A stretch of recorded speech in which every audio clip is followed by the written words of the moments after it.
I'm speaking to one of the world's greatest, renowned philosopher, Mr. Watts himself. No, not Mr. Watts. I get confused with Alan Watts. My name is Alan Volts. A watt and a volt is very different. Much like a frog has 4 legs, but they're not really legs because they're flippy floppy things. What do you attribute your? Go ahead. What do you have to say? I can't see you. But do you need to see in order to hear? That is to say, can I see a baseball? But feeling a baseball might be something different. If you could... A unique individual. One known as Mr. Pregnant at one point.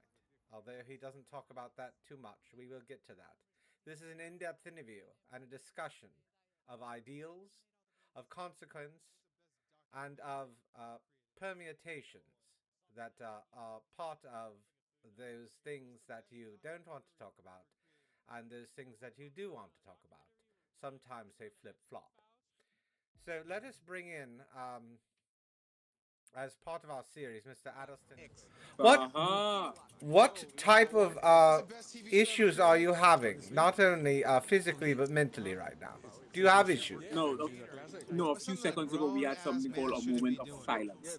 And this right here is what I'm speaking to one of the world's greatest, renowned philosopher, Mr. Watts himself. No, not Mr. Watts. I get confused with Alan Watts. My name is Alan Volts. A watt and a volt is very different. Much like a frog has 4 legs. But then you're doing something.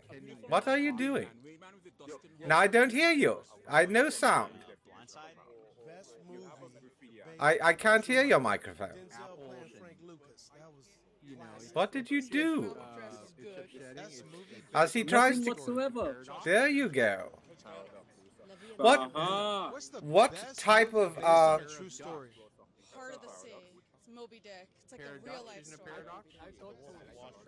What's the best movie based on a true story? I have to say Jackie Robinson. 42. Okay, thanks a lot. I really appreciate it. What is the best movie based on a true story? Down? I mean, just being a left-handed. What's the best movie based on a true story? Caesar Chavez. I mean, what is the best movie based on a true story? Great, by the way. It's not The best movie based on a true story. Basketball Diaries. I love that one. but that's an element of construct. That's a Pasadena Media, primarily in LA, they had a lot of studio shows. So I got invited to do a lot of lectures on specifically subjects that I found intriguing. And so what I did was I published on my website a consolidation of a number of different subjects I lectured on. And also things I did on a personal level. So what my website is based on. But I tell you this now. My name is Alan. You don't have to fit in. And you don't have to fit out. You just have to fit. And that can mean having a fit. 5, 1, 2, 3. Hello, I'm Alan Volts. I'm a philosopher.